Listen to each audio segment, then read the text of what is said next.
Welcome our YouTube channel study Gyan, जिसमें आज IFRS के बारे में पढ़ेंगे, जिसका मतलब है इंटरनेशनल फाइनेंशियल रिपोर्टिंग स्टैंडर्ड। मतलब कि ग्लोबलाइज यानी कि आज जो हमारा व्यापार है वो क्या है, एक देश तक सीमित ना रहकर दूसरे देशों तक हो गया। मतलब हम बहुत ज़्यादा इंटरनेशनल लेवल पर आज क्या करते हैं, बिजनेस करते हैं, जिसके लिए क्या है, कुछ समानताएं हमारे अकाउंटिंग स्टैंडर्ड में होना ज़रूरी है, जिससे हम रिपोर्ट तैयार करते हैं, अकाउंट करते हैं प्रिपेयर, ताकि क्या कर सके, इजीली हम एक दूसरे के जो अकाउंट्स हैं वो आसानी से समझ सके। तो IFRS हमें स्टैंडर्ड प्रोवाइड करता है कि जो कहाँ ग्लोबली एक्सेप्टेबल हैं हमारे। इसके साथ साथ इसमें ये है कि जो हमारे स्टैंडर्ड्स हैं वो सेट किए जाते हैं IASB यानी कि इंटरनेशनल अकाउंटिंग स्टैंडर्ड बोर्ड के द्वारा।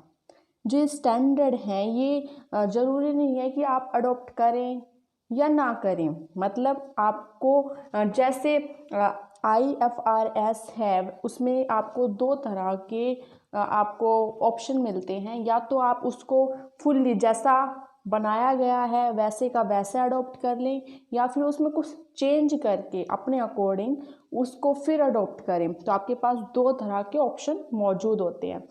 जो IFRS है वो आपको क्या करता है, स्टेटमेंट में जो ट्रांजैक्शंस हैं उनके डिफरेंस को कम करने की कोशिश करता है। जितने भी इवेंट्स हैं वो कहाँ तक किए जाते हैं, फैसिलिटी इंटरनेशनल जो कंपैरिजन है वो प्रोवाइड करता है। आप इजीली इंटरनेशनल लेवल पर क्या कर सकते हैं, कंपेयर कर सकते हैं।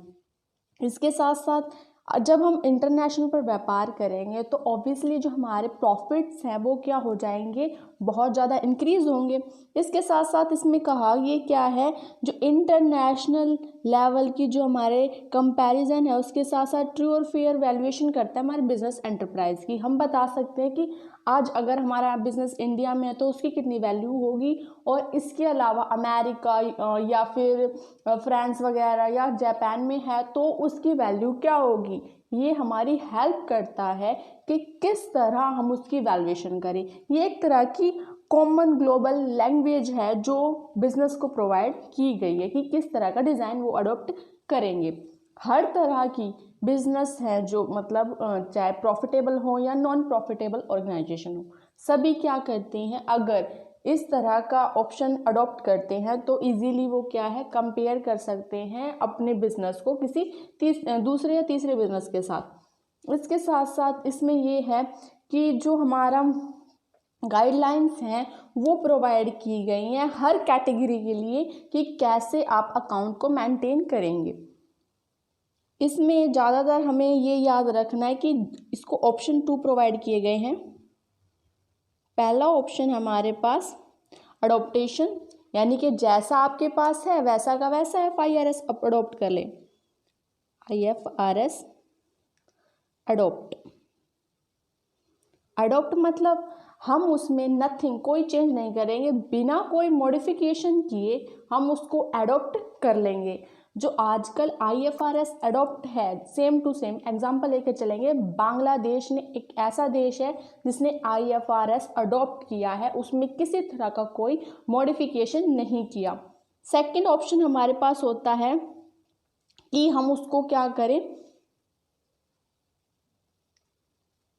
कन्वर्जेंस करें,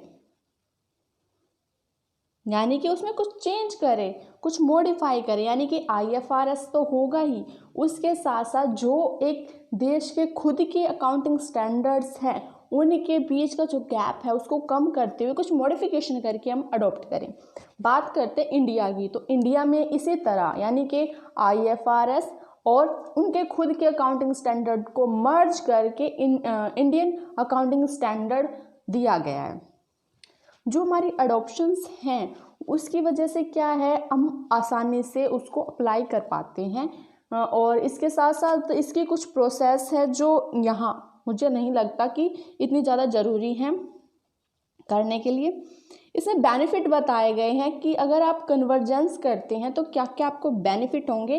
तो पहला यही है कि जो global and international capital market है उसमें आप इजीली एक्सेस कर पाएंगे। एक्सेस का मतलब है आप ये बता पाएंगे कि आपके पास जो असेट्स हैं, लायबिलिटीज़ हैं या आपके जो बिजनेस की वैल्यू है वो दूसरे अगर एरिया में जाए तो क्या वैल्यू, सेम वैल्यू रहेगी, कैसी वैल्यू रहेगी। बात करें दूसरी तो इजीली कंपैरिजन एंड ट्रांसपेरेंसीज। जब इस तरह के अकाउंटिंग स्टैंडर्ड्स हम अडॉप्ट करते हैं तो क्या है, हम इजीली एक जो हमारे पास अकाउंट्स हैं उनको आसानी से दूसरे देश के अकाउंट के साथ क्या कर सकते हैं, कंपेयर कर सकते हैं। और ट्रांसपेरेंसी क्या हो जाती है, इससे इंक्रीज हो जाती है, किसी तरह का कोई फ्रॉड होने के चांस नहीं होते। ट्रू एंड फेयर वैल्यूएशन, और जो वैल्यूएशन होती है हमारे बिजनेस की वो भी क्या होती है, एक सच्ची होती है, यानी कि मतलब उसमें किसी तरह का कोई फ्रॉड नहीं हो सकता। इंक्रीज ट्रस्ट एंड रिलायंसेस, इसका मतलब ये है कि जब हम ऐसे स्टैंडर्ड बनाएंगे, ऐसे स्टैंडर्ड अडॉप्ट करेंगे तो इंटरनेशनल जो इन्वेस्टर्स हैं वो इजीली हमारे जो बिजनेस है उसकी ओर क्या होंगे, इंटरेक्ट करना चाहेंगे। क्यों करना चाहेंगे, अट्रैक्टिव इसलिए होंगे क्योंकि उन्हें पता है अगर किसी तरह का फ्रॉड होता है तो वो क्या है, कहीं भी उसको चेक करवा सकते हैं, क्योंकि उन्होंने क्या है, हम इंटरनेशनल जो अकाउंटिंग स्टैंडर्ड्स हैं IFRS उनको अडॉप्ट कर रखा है। तो इस तरह का कोई चेंज नहीं होगा। तो ट्रस्टी भी हैं ये। और eliminate multiple reporting. Multiple reporting का मतलब क्या है, अगर बिजनेस इंटरनेशनल लेवल पर है तो इसका मतलब ये है कि अगर उसने IFRS अडॉप्ट कर रखा है तो इसका मतलब कि वो इजीली सभी के लिए इजीली अवेलेबल होंगे। तो ऐसा कोई देश नहीं है जो उसको इजीली ना समझ पाए। तो जितनी भी रिपोर्टिंग है उसको अलग अलग अकाउंटिंग स्टैंडर्ड के अकॉर्डिंग तैयार करने की ज़रूरत नहीं होगी। अगर वो अलग अलग रिपोर्टिंग तैयार नहीं करता तो क्या है, उसके जो पैसे हैं वो भी बचेंगे, इसके साथ साथ क्या है, टाइम भी कम कंज्यूम होगा। तो क्या करता है ये, multiple reporting according to different जो हमारे देश है उसके अकॉर्डिंग बनाने की उनको ज़रूरत नहीं पड़ती। तो बात करें इंडिया की, तो इंडिया में इंडियन अकाउंटिंग स्टैंडर्ड अडॉप्ट किया गया है जिसको इस तरह बताया किस तरह का फेसिस है, मतलब उसमें निफ्टी वगैरह की क्या हमारी वैल्यूएशन रहेगी, इस तरह का बताया गया है। ये हमारे IFRS हैं जिसको मर्ज करके इस तरह के हमारे स्टैंडर्ड्स बनाए गए हैं जिसको इंट AS कहा गया है और ये इंटरनेशनल लेवल पे हैं। और जो अकाउंटिंग है ये सब दोनों की सेम है, बिल्कुल सेम है, बस थोड़ा इनमें क्या है, नाम में डिफरेंस है, थोड़ी जो हमारी प्रोसेस होगी उसमें डिफरेंस मिल जाएगा।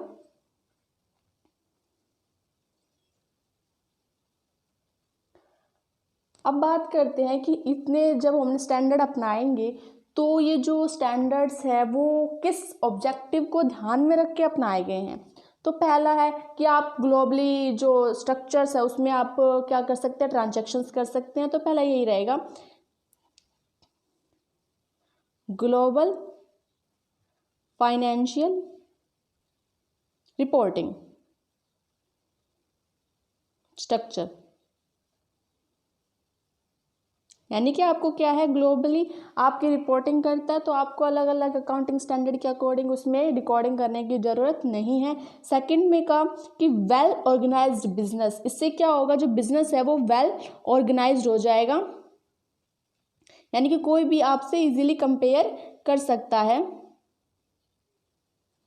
और इसके साथ साथ इसमें यही है कि फेयर आपकी ट्रू मतलब रिपोर्टिंग क्या हो जाएगी, फेयर हो जाएगी, फेयर रिपोर्टिंग। और आप क्या कर सकते हैं, इजीली कंपेयर कर सकते हैं नेशनल और इंटरनेशनल जो आपके रिपोर्ट्स हैं, यानी कि apply international financial reporting standard in India किया है। तो इसका मतलब इंडिया के जो हमारे अकाउंटिंग स्टैंडर्ड्स हैं उनको आप इजीली कंपेयर कर सकते हैं दूसरे के साथ।